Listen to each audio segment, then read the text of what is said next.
लोक प्रधान news channel में आप सभी का स्वागत है। देश के प्रधानमंत्री चाय वाले, मुख्यमंत्री रिक्शा वाले, अब शहर मध्य विधानसभा क्षेत्र में ऑटो रिक्शा वाला बनेगा आमदार।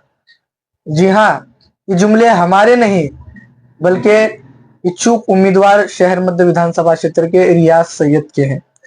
बात करें तो महाराष्ट्र के विधानसभा चुनाव में हॉट सीटों में शुमार होता है शहर मध्य विधानसभा क्षेत्र। यहाँ से 15 साल से परिणीत शिंदे विधायक थी। अब उनको शोलापुर की जनता ने दिल्ली पहुंचा दिया है। अब इस सीट को लेकर गर्मा गर्मी का माहौल जो है शहर में देखने मिल रहा है। बात करें तो शहर मध्य विधानसभा क्षेत्र में कुल 51 लोगों ने पर्चा दाखिल किया था, फॉर्म भरा था। उसमें 46 उम्मीदवारों का फॉर्म एक्सेप्ट हुआ है, मंजूर हुआ है। बात करें तो उसमें रियाज सैयद भी हैं। क्या कुछ उनके चुनावी मुद्दे हैं, कैसे वो चुनाव लड़ने वाले हैं, क्या कुछ जनता के लिए वो करने वाले हैं, आज हम उनसे बातचीत करने हैं। सर, आपका लोक प्रधान में मैं सबसे पहले स्वागत करता हूँ। शहर मध्य विधानसभा क्षेत्र से सुना है आप भी इच्छुक हैं और आपने फॉर्म भरा है और निवडणूक आयोग ने, इलेक्शन कमीशन ने आपका फॉर्म जो है मंजूर भी किया है। कैसी आगे की रणनीति रहेगी, क्योंकि आपके पोस्टर्स, स्टेटस, बैनर्स हम देख रहे हैं कि इस बार शहर मध्य विधानसभा क्षेत्र में एक रिक्शा वाला, ऑटो रिक्शा वाला आमदार बोलकर ऐसे जो है बैनर, पोस्टर, चर्चाएं शहर भर में हो रही है। सबसे पहले तो मैं मेरे दोस्त मोइनुद्दीन नदाफ का और लोक प्रधान न्यूज चैनल का तहे दिल से शुक्रिया अदा करता हूँ, जो आपके इतने बड़े चैनल पे आज मेरा इंटरव्यू यहाँ पे ले रहे हैं। अच्छा। और दूसरी बात, सोलापुर शहर मध्य जो है, ये मैंने हमेशा एक ही बात कही है कि ये विकास की भूमि है। यहाँ पे सिर्फ विकास चलता है। कभी भी यहाँ पे सोलापुर शहर मध्य से जात पात या कोई राजनीतिक लोगों की यहाँ पे नहीं चली है। यहाँ पे जो भी है विकास का जो बात करता है उसी को यहाँ पे निवड के दिया गया है। तो मैं इसी मुद्दे को लेके वाहतूक संघटना संयुक्त महासंघ, जिसका ब्रीद वाक्य है ना कोणत्या पक्षाचा ना कोणत्या धर्माचा, महासंघ फक्त चालकांचा, ये ब्रीद वाक्य के हिसाब से हमने जब महासंघ की बैठक लगी, बैठक में सर्वसाधारण सभा में जब महासंघ के सभी पदाधिकारियों ने मेरा नाम डिक्लेयर किया कि आप इस बार उम्मीदवारी के लिए रुको, और जो भी है अगर हम जीतते भी नहीं है तो हमारा अस्तित्व हम दिखा के रहेंगे। एक चालक बंधु का अस्तित्व क्या है और चालक किस हद तक अपनी लड़ाई लड़ सकता है, ये दिखाने के लिए हमें महासंघ ने आज एक मौका दिया है। और मैं महासंघ का तहे दिल से शुक्रिया अदा करता हूँ और उन्होंने जो मुझ पर विश्वास दिखाया उस पर खरा उतरने की पूरी कोशिश करूंगा। बात करें तो जो महाराष्ट्र का आपका जो संयुक्त महासंघ है, आपने अभी भी कहते कहा कि ना कोणत्या पक्षाचा ना कोणत्या जातीचा, मतलब यानी कोई धर्म और समुदाय नहीं। लेकिन बात करें तो आप 11 उम्मीदवारों में थे शहर मध्य विधानसभा के, मुस्लिम उम्मीदवारों में आपकी मांग ये जोरों से थी कि मुसलमानों को टिकट मिलना चाहिए। एक तरफ आप कहते हैं कि ना कोणत्या पक्षाचा ना कोणत्या जातीचा, यानी कोई धर्म का, कोई समुदाय का। एक तरफ आप कहते हैं कि भाई मुसलमानों को टिकट मिलनी चाहिए। तो इसका एक ये था रीजन कि इंडिविजुअली रियाज सैयद जो है कांग्रेस से जुड़ा हुआ था, कांग्रेस से इच्छुक फॉर्म लिया था, कांग्रेस में अपनी उम्मीदवारी के लिए इच्छुक फॉर्म भरा था और वहीं पे इंटरव्यू दिया। हम 11 लोग जो थे, ये 11 लोग एक समुदाय के लिए, ये सिर्फ मुस्लिम समुदाय का मुद्दा नहीं था। एक्चुअल सोलापुर शहर मध्य में 1,03,000 से ज्यादा मुस्लिम मतदान होने के लिहाज से हमने कोशिश की कि जहां पे वोटर्स ज्यादा है जिस समाज के, उस समाज को उम्मीदवारी मिलनी चाहिए। जैसे कि अगर ऐसा होता कि यहाँ पे मोची समाज की उम्मीदवार वोटर्स ज्यादा होते तो हम डेफिनेटली ये कहना चाहेंगे कि मोची समाज का उम्मीदवार होना चाहिए। अगर पद्मशाली समाज के वोटर ज्यादा होंगे तो हमारा कहना है ये लड़ाई जो रहेंगी पद्मशाली समाज के लिए रहेंगी। अगर हम किसी एक समाज के लिए लड़ रहे तो इसका मतलब कम्युनल नहीं है। हम जो राष्ट्र भूमिका है हमारी, जो सही से हम भूमिका स्पष्टपणे मांगे कि जिस इलाके में जिस वोटर संख्या जिसकी ज्यादा है, हम चाहते हैं कि वहां पे उसका उम्मीदवार मिले। फिर भी उम्मीदवार नहीं दिए या जो भी है, ये पक्ष का मसला है। हम हमारे संगठन की तरफ से अपक्ष बोल के खड़े और अपक्ष की भूमिका हमारी स्टेट और फॉरवर्ड रही है। देखिए सर, आपने कहा था कि भाई 11 लोग जो इच्छुक थे शहर मध्य विधानसभा क्षेत्र में, बात करें तो खास मुस्लिम समुदाय के, उनमें से किसी एक को टिकट दो या मुसलमान को टिकट दो तो हम सब लोग उसके मिलकर काम करेंगे। ऐसा माना जाता है कि बाबा मिस्त्री को टिकट कंफर्म हुआ था, फिक्स हुआ था, लेकिन बाबा मिस्त्री ने टिकट नहीं लिया। बात करें तो उसमें कांग्रेस पार्टी का कोई दोष नहीं है। कांग्रेस पार्टी ने आपकी मांग को पूरा भी किया, बाबा मिस्त्री को टिकट भी दिया, लेकिन बाबा मिस्त्री ने चुनाव लड़ने से इनकार किया, इसे सूत्र बता रहे हैं। तो आपकी भूमिका क्या रहने वाली है? आपने कहा था कि कोई मुसलमान को अगर टिकट देगा तो हम एक कदम पीछे हटकर जो है सब मिलकर काम करेंगे। आज भी वही भूमिका पे हम ठाम है।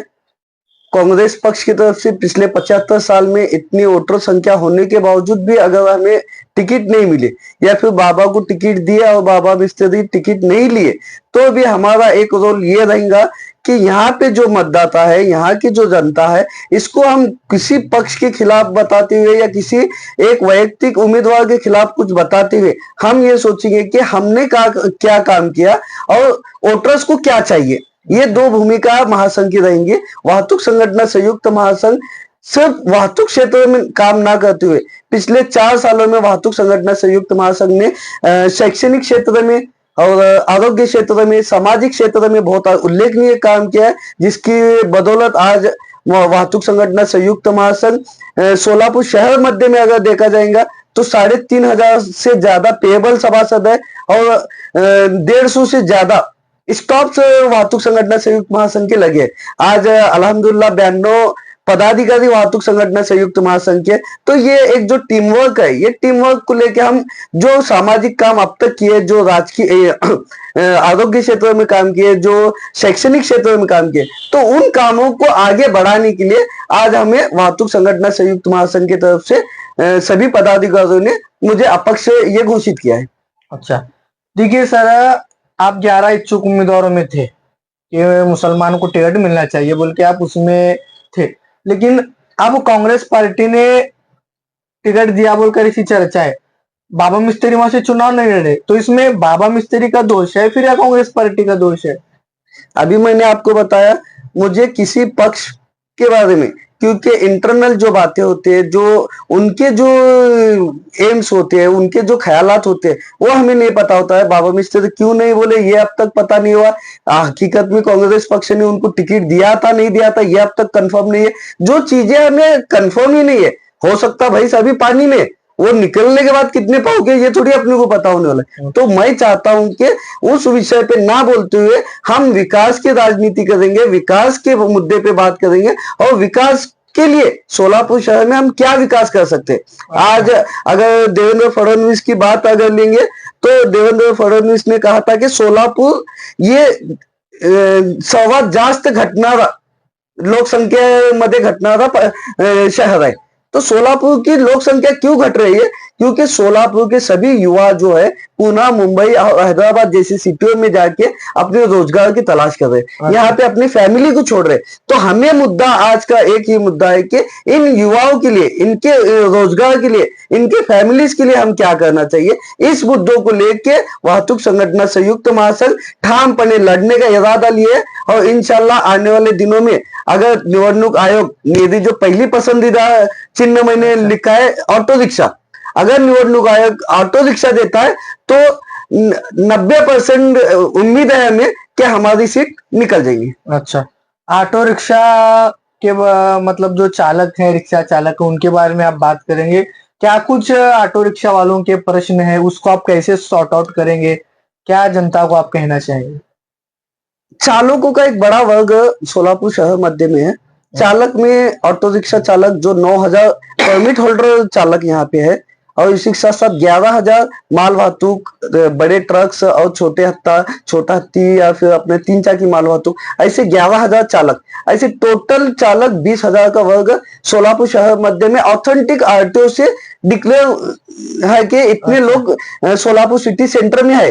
लेकिन इनकी जो बात है आज तक किसी उम्मीदवार ने बात नहीं की, किसी उम्मीदवार ने चालकों के हित के लिए बात नहीं की, उनकी क्या समस्या है इसके ऊपर कभी चर्चा नहीं की। हम चाहते हैं कि चालकों की समस्या लोगों के सामने आए। भले हम इस इलेक्शन में ना जीत सके, लेकिन चालकों की समस्या बताने में हम जीतेंगे। हम चालकों का एक वर्ग ऐसा भी है जिसका अस्तित्व है और वो चालक को हम जागरूक करने का काम इस इलेक्शन में, विधानसभा इलेक्शन में करने की कोशिश करेंगे। चालकों की समस्या में सबसे बड़ा जो मुद्दा है हिट एंड रन कायदा है। हिट एंड रन कायदा एक ऐसा है जो लटकती तलवार है चालकों पे।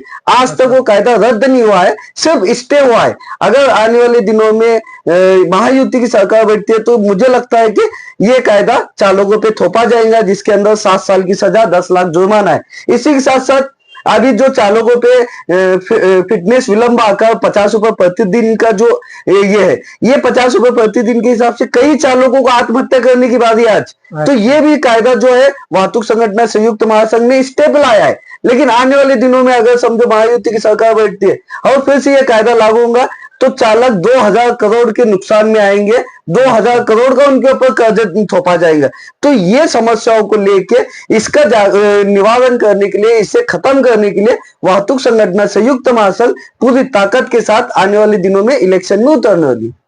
देखो सर, आपने जैसा कि कहा कि 20,000 जो है वाहतुक चालक शहर मध्य विधानसभा क्षेत्र में निभाते, क्या वो पूरे चालक आपके साथ रहेंगे क्या विधानसभा क्षेत्र में? क्या आपको मतदान करेंगे, आपको जिता के लाएंगे, या फिर आपके साथ एक निर्भीर बोलकर आपके साथ रुकेंगे, या क्या ऐसा आपको लगता है? क्योंकि बड़े तगड़े उम्मीदवार शहर मध्य विधानसभा क्षेत्र में फारूक शाब्दी एमआईएम पार्टी की ओर से, देवेंद्र कोटे जो है महायुति की तरफ से है, और अड़म मास्टर भी कामगार वर्ग में अच्छा संपर्क रखते हैं।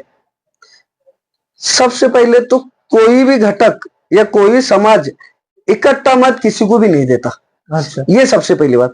हो सकता मैं चालकों के लिए काम किया हूँ, चालकों के लिए पिछले 16 साल से मैं काम कर रहा हूँ, तो मुझे चालक देंगे ये 100%, ये तो गारंटी नहीं। लेकिन इतनी बात है कि पिछले रिसेंटली हमने जो आंदोलन किए, 50 दिन जो संघर्ष किया, ये संघर्ष को चालकों ने देखा है। रियाज सैयद ने किस तरह संघर्ष किया, किस तरह से 50 दिनों के संघर्ष के बाद हमें 2000 करोड़ रुपए जो दंड उनके ऊपर थोपा गया था वो माफ किया। आपने रिसेंटली में देखा होगा कि हमने हमारे सभासद के लिए सिर्फ हल्की सी अपील की कि हमारा सभासद ऐसा ऐसा हॉस्पिटल में एडमिट है, आप लोग उसको मदद करो, तो हजारों के रुपए की मदद वो बेचारे चालक को मिली। तो ये जो चालक वर्ग है ये एक ईमानदार और निस्वार्थी होता है, इसको कभी राजकारण से मतलब नहीं होता। तो हम इसके जो समस्या है, इसके जो फैमिली परेशानी है, इसको हम अगर उजागर करने में सक्सेस होते रहेंगे और इसको ही बताने में कि चालक को तुम्हारे लिए हक से लड़ने वाले और तुम्हारा अभ्यास करने वाला नेता अगर हम है, ये बताने में हम सक्सेस होते रहेंगे, तो मैंने समझता कि फिर तगड़े उम्मीदवार की यहाँ पे जरूरत है। लोग अपने जो समस्या होते हैं वो समस्या छुड़ाने वाले वर्ग को ही चुन के लाएंगे। अच्छा, देखिए सर, बात करें तो आप चालकों की बात करते हैं, आपकी सराहना है। पहले से ही देखा जाए कि आप वाहतुक चालकों के लिए, रिक्शा चालक जो भी होते हैं, उनके लिए आप सक्रिय काम करते आते हैं, और उसी को लेकर सब कामों को आपको देखते हुए एमआईएम पार्टी में जब आप थे तो आपको वाहतुक संगठन का जिलाध्यक्ष बनाया गया था। क्या कुछ ऐसी वजह रही कि अच्छा आप चल रहे थे, एक अच्छा पार्टी में आपका परफॉर्मेंस था और आपको वाहतुक संगठन का पद दिया गया था, आपने इस्तीफा दिया पार्टी से और आपने पार्टी को जो है राजीनामा दिया, उसकी क्या कुछ वजह है? मैंने 2019 में एमआईएम वाहतुक संगठन संयुक्त महासंघ का एमआईएम वाहतुक संगठन का मैंने जिलाध्यक्ष पद लिया। अच्छा। और ये पद लेने के बाद अल्हम्दुलिल्लाह मैंने एमआईएम के माध्यम से सभी चालकों को जोड़ने की कोशिश की, सामाजिक काम करने की कोशिश की, आरोग्य क्षेत्र में और शैक्षणिक क्षेत्र में काम करने की कोशिश की, और मैंने मेरे हद तक अल्हम्दुलिल्लाह मुझे जितना लगता है मैंने वैसा भरपूर काम एमआईएम के माध्यम से किया। और रही बात मतभेद की, तो आज दो भाइयों में अगर मतभेद होता है तो मिताब नहीं होता, लोग अलग हो जाते हैं। तो ये तो पक्ष था, पक्ष के कुछ लोगों से मेरे मतभेद थे और मैं चाहता था कि मतभेद बढ़ने से बेहतर है कि वो अपनी जगह रहे, मैं अपनी जगह रहूं।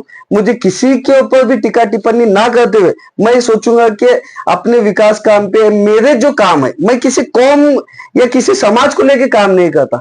मैं कभी किसी कौम का धब्बा लगा के नहीं चल रहा हूँ कि मुझे इस कौम के मुझे वोट चाहिए, मैं कौम के लिए लड़ रहा हूँ, मैं कौम का नेता हूँ। मैं बिल्कुल नहीं कहूंगा कि मैं कौम का हूँ। मैं वाहतुक क्षेत्र में काम किया, इस क्षेत्र में काम करने के बाद मुझे एक तजुर्बा आया कि वाहतुक चालकों के साथ साथ हम शैक्षणिक और आरोग्य क्षेत्र में क्या काम कर सकते हैं, हम भाईचारा बढ़ाने के लिए क्या काम कर सकते हैं। तो अल्हम्दुलिल्लाह मैंने 5 ओपीडी सोलापुर में शुरू की थी। आरोग्य क्षेत्र में अगर बात बताऊं तो 5 ओपीडी में मेरे हैसियत से मैंने 10 रुपए में तपासनी 2 दिन की दवा गोलियों के साथ ऐसी ओपीडी शायद ही महाराष्ट्र में पहली ओपीडी थी ये कि जो 10 रुपए में तपास की 2 दिन की दवा गोलियां देना था। तो मैंने ऐसे पहल किया और 5 ओपीडी खोले। मेरे हैसियत के हिसाब से मैं 3 ओपीडी बंद किया, नहीं चला सका। 2 ओपीडी अल्हम्दुलिल्लाह अभी भी चालू है। वो मेरे जितनी हैसियत है मैं वो हिसाब से काम कर रहा हूँ। मेरे एक सोच थी कि आरोग्य क्षेत्र में ऐसा काम हो कि लोग जो सोच रहे हैं कि हॉस्पिटल मतलब एक लूट की मशीन, तो अच्छा। उसको कहाँ ना कहाँ बदला जाए, इसलिए 7 मल्टी स्पेशलिटी हॉस्पिटल की स्थापना की। 52 बेड का हॉस्पिटल खोला जिसमें 2 operation theatre, 52 beds, ventilator, ICU, इसके साथ साथ मेल वार्ड, फीमेल वार्ड, बच्चों का वार्ड। मैंने हर एक अत्याधुनिक सुविधा के साथ मेरे खुद के खर्चे से, किसी से 1 रुपया ना लेते हुए खुद के खर्चे से मैंने हॉस्पिटल बनाया। अल्हम्दुलिल्लाह 2 साल मैंने लोगों की सेवा दी। 60,000 से ज्यादा लोगों को फ्री ओपीडी दी 7 हॉस्पिटल में। ये ऑथेंटिक रिकॉर्ड के हिसाब से बता रहा हूँ। अच्छा। मुझसे जितना हो सका मैंने बिना किसी की मदद लेते हुए ये काम किया।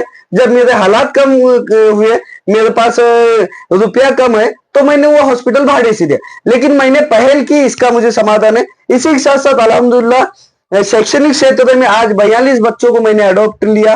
कैंप स्कूल में डिजिटल टीवी का बंदोबस्त मैंने किया। ऐसे कई काम किए जिसकी वजह से शैक्षणिक क्षेत्र भी अच्छा हो। इसी के साथ साथ मैंने भाईचारा रखने के लिए, भाईचारा और सद्भावना हमारे में सभी लोगों को मिलकर रखने के लिए मैंने वाहतूक संघटना संयुक्त महासंघ की स्थापना की, जिसका ब्रीद वाक्य रखा, ना कोणत्या पक्षाचा ना कोणत्या धर्माचा महासंघ, फक्त चालकांचा। तो आज अल्हम्दुलिल्लाह इसमें सभी धर्म के लोग, सभी पक्ष के लोग और सभी जाति के लोग इसमें शामिल है और महासंघ अल्हम्दुलिल्लाह 5,000 से ज्यादा सभासदों के साथ बढ़ता हुआ नजर आ रहा है। देखिए सर, राजकीय विश्लेषक बताते हैं कि शहर मध्य विधानसभा का चुनाव इस बार समुदाय के आधार पर होने वाला है और अलग अलग पार्टी के जो उम्मीदवार है वो अपने अपने समुदाय की बात करते हैं, लेकिन आप जो है वाहतुकों के चालकों की बात कर रहे हैं, रिक्शा चालकों की बात कर रहे हैं। क्या आप इन समुदाय के जो भी बात करते हैं नेता, उनके सामने क्या आप टिक पाएंगे? ये समुदाय लेकर आते हैं और आप जो है रिक्शा चालकों की बात लेकर, विकास की बात लेकर आते हैं। मैं कहना चाहूंगा सिर्फ उनको जो समुदाय के नाम पे वोट मांगते हैं, तो मैं कहूंगा कि वो ऐसे कई लोग, कई जगह है ऐसे जहां पे वो नहीं पहुंच सकते। अच्छा। कुछ लोग हैं जो सिर्फ इसी इलाके में प्रचार प्रसार करेंगे, कुछ लोग हैं सिर्फ उसी इलाके में प्रचार प्रसार करेंगे। लेकिन मेरा चालक बंधु सोलापुर शहर के, सोलापुर जिले के और महाराष्ट्र के हर एक कोने कोपरे में मेरा चालक बंधु है। मैं उसके तक पहुंचूंगा। सोलापुर शहर मध्य की जितनी हद है, सरस्वती चौक से लेके मरबा हॉल तक जितनी भी हद है, वो हद तक मैं उनके पास पहुंचूंगा। 304 बूथों पे कैसे यंत्रणा लगाना है, कौन से चालक बंधु मेरे किस घर से रिलेटेड रखेंगे, वो अपने रिश्तेदारों को कैसे समझाएंगे, सिर्फ उनको जगाने की जरूरत है। मैं चाहता हूं कि जिस दिन चालक जागेगा उस दिन यहाँ से जात पात नाम मिट जाएगा और सिर्फ विकास के मुद्दे पे यहाँ पे वोटिंग होगी। देखिए सर, ऐसे कई उम्मीदवार देखते हैं कि फॉर्म तो भरते हैं, पर्चा तो दाखिल करते हैं, लेकिन बाद में थोड़े से दिन गुजरने के बाद विड्रॉ करके फॉर्म थोड़ा पीछे लेते हैं। आपका क्या इरादा है? चुनाव लड़ना तय है क्या? फिर अभी 4 तारीख जो डेट दी गई है, आप फॉर्म पीछे लेंगे या फिर पूरी ताकत के साथ चुनाव लड़ेंगे? अल्हम्दुलिल्लाह वाहतूक संघटना संयुक्त महासंघ की जिस दिन बैठक हुई, सर्वसाधारण सभा में सभी पदाधिकारियों ने, 92 पदाधिकारियों ने एक मत से ये तय किया कि हमें किसी भी हालत में अपक्ष लड़ना है। भले हमें, मैं चाहता हूं सिर्फ 100 वोट पड़े, लेकिन वो चालकों के वोट रहेंगे, चालकों के हित चिंतकों के वोट रहेंगे, वो चालकों को जागरूक करने वाले वोट रहेंगे। तो ये जो जागरूक करने का काम है, ये चालकों को जो जगाने का काम है, इस बार मुझसे नहीं होगा, लेकिन अगले बार हमारे संगठन के कई लोगों से होगा कि वो लोग किसी तरह चालक को जगा के एक चालक का आमदार महाराष्ट्र की विधानसभा में पहुंचाएंगे। 20,000 चालक शहर मध्य विधानसभा क्षेत्र में, कितने चालक आपके साथ हैं? कितने प्रतिशत आप मानते हैं कि मुझे इतने वोट मिलेंगे, इतने मतदान मिलेंगे? क्या कुछ आपका कॉन्फिडेंस है? अगर देखा जाएगा तो सोलापुर शहर के 20,000 चालकों में हम अगर चालकों को जगाने की कोशिश करेंगे और वो जाग जाएंगे, तो तो मैं नहीं समझता कि फिर वो किसी जात पात की राजनीति में बटते हुए वो सिर्फ अपने व्यवसाय में जो उन्नति करे, व्यवसाय की जो समस्या हल करे, उसी को लेके वो वोटिंग करेंगे। और मैं समझता हूँ कि ये जो काम है, ये आने वाली यंत्रणा, हम जिस वक्त 4 तारीख के बाद यंत्रणा लेंगे तो उस वक्त जगाने ये काम हम हमारे ऑटो रिक्शा के माध्यम से जितने स्टॉप्स है उन स्टॉप पे जाके लोगों को समझाएंगे। जहां जहां चालक है वो हमारे लिए प्रचार करना बड़ी बात नहीं है, क्योंकि हम जो चालक वर्ग होता है ना, ये चालक वर्ग के ठिकाने, इन ठिकानों पे मिलते हैं वो चालक लोग। और उन ठिकानों पे जाके हम उनको अगर कन्विंस करेंगे तो वो अपने घर वालों को, अपने आस पड़ोस वालों को कन्विंस कर सकते हैं। तो हमें सिर्फ उनके ठिकानों तक पहुंचना है। इंशाल्लाह ताला आने वाले दिन में आप देखेंगे कि लोग जात पात छोड़ के एक विकास के लिए एक चालक प्रतिनिधि को विधान भवन में पहुंचाएंगे। देखिए सर, बात करें तो ऐसे कई उम्मीदवार हैं जो जनता को बेवकूफ बनाकर पर्चा इसलिए दाखिल करते हैं कि कुछ लेन देन हो। जो सामने पार्टी वाला उम्मीदवार तगड़ा उम्मीदवार होता है कि भाई कुछ दे, लेन देन हो, तो रियाज सैयद को मान लो ऐसा कोई ऑफर आता है एक बड़े उम्मीदवार के पास, ये लो भाई इतने पैसे और अपना फॉर्म विड्रॉल करो, पीछे लो, उस वक्त रियाज सैयद की क्या भूमिका रहने वाली है? अल्हम्दुलिल्लाह, आप लोग इलेक्शन कमीशन आयोग ने जो एफिडेविट सबके सोलापुर शहर मध्य में टोटल 45 फॉर्म सिलेक्ट हुए है, वो 45 में 35 जो है उम्मीदवार है। ये 35 उम्मीदवारों के अगर आप लिस्ट देखेंगे तो वो लिस्ट में अल्हम्दुलिल्लाह मैं रियाज सैयद, ये कोट्यवधि में मैं 3 नंबर पे आता हूँ। अल्हम्दुलिल्लाह, मेरी प्रॉपर्टी, मेरा जो इनकम सोर्स है, ये मैंने एफिडेविट में दिया है। मेरी खुद की प्रॉपर्टी, ऐसे कोई उम्मीदवार नहीं है जो मुझे खरीद सके। हाँ, मेरा एक एम रहेगा कि चालकों का अगर कुछ सम्मान की बात होती है, चालकों के हित की बात होती है, चालकों के लिए कुछ काम होता होगा, तो उस वक्त अगर महासंघ की कुछ भूमिका रहेंगी, महासंघ चाहेगा कि अगर इस फला जैसे कि हमने तय किया अभी चालू की हमारी जो सभा हुई, उस सभा में हमने तय किया कि उत्तर के लिए हमने महेश कोटे को वाहतुक संगठन संयुक्त महासंघ का पूरा जाहिर पार्टिमा देंगे। दक्षिण के लिए चर्चा चल रही है। हम किसी पक्ष के फेवर में नहीं है, हम चाहते हैं कि कोई ऐसा उम्मीदवार हो जो चालकों की बात वहां तक पहुंचाए। तो ऐसे अगर कुछ बात होती होंगी तभी ये रियाज सैयद अपना फॉर्म वापस लेंगे, नहीं तो पैसे की रियाज सैयद को जरूरत नहीं है। आप मेरा एफिडेविट उठा के देख सकते हैं, मेरी इनकम देख सकते हैं, और आप खुद सोचो कि जो आदमी को अल्लाह ताला ने हर चीज से नवाजा है, जिसने सिर्फ 5.5 करोड़ की प्रॉपर्टी पे एक पक्ष का नाम लगाते हुए समाज सेवा के लिए वो वक्फ करने की कोशिश कर रहा था, जो 80,000 से ज्यादा पेशेंट को फ्री में ओपीडी तपास की दिया हो, उसके लिए ये जो आज के जो लोग बोलते हैं कि पैसे का लेन देन, तो मैं नहीं समझ सके मुझे उसकी जरूरत पड़ी। अच्छा, ये थे हमारे साथ जो है वाहतुक संगठन संयुक्त महासंघ के प्रदेश अध्यक्ष रियाज सैयद। वाहतुक संगठनों के लिए बहुत सारे काम, आंदोलन, प्रोटेस्ट वो करते आ रहे हैं। बात करें तो रिसेंटली कुछ महीनों पहले एक बड़ा काम उनके माध्यम से हुआ है, जो ऑटो रिक्शा चालकों को या वाहतुक चालकों को जो प्रशासन की तरफ से ऑटो की तरफ से जो जुर्माना हुआ था, उसको जो है माफ करने का काम रियाज सैयद के माध्यम से हुआ है। और कई ऑटो रिक्शा चालक हो या वाहतुक चालक हो उनके साथ हैं और फुल कॉन्फिडेंस से वो इलेक्शन लड़ने वाले हैं। सारे जो जनता के प्रश्न थे, सवाल थे, हमने उनके सामने रखे, तो उनका कहना है कि बेबाक तरीके से, पूरी ताकत से हम शहर मध्य विधानसभा का चुनाव लड़ेंगे और हमें अपेक्षा है कि शहर मध्य विधानसभा क्षेत्र में जो 20,000 वाहतुक चालक हैं वो हमारे साथ हैं, वो हमें साथ देंगे, इस तरह से उनका कहना है। कोई समुदाय के आधार पर हम इलेक्शन नहीं लड़ेंगे, कोई समुदाय का जो है हमारे पर लेबल नहीं लगेगा, और सिर्फ हम वाहतुकों की, रिक्शा चालकों की बात करेंगे और उस पर ही हम काम करेंगे और चुनाव लड़ेंगे, इस तरह से उनका कहना है। हम यही रुकते हैं।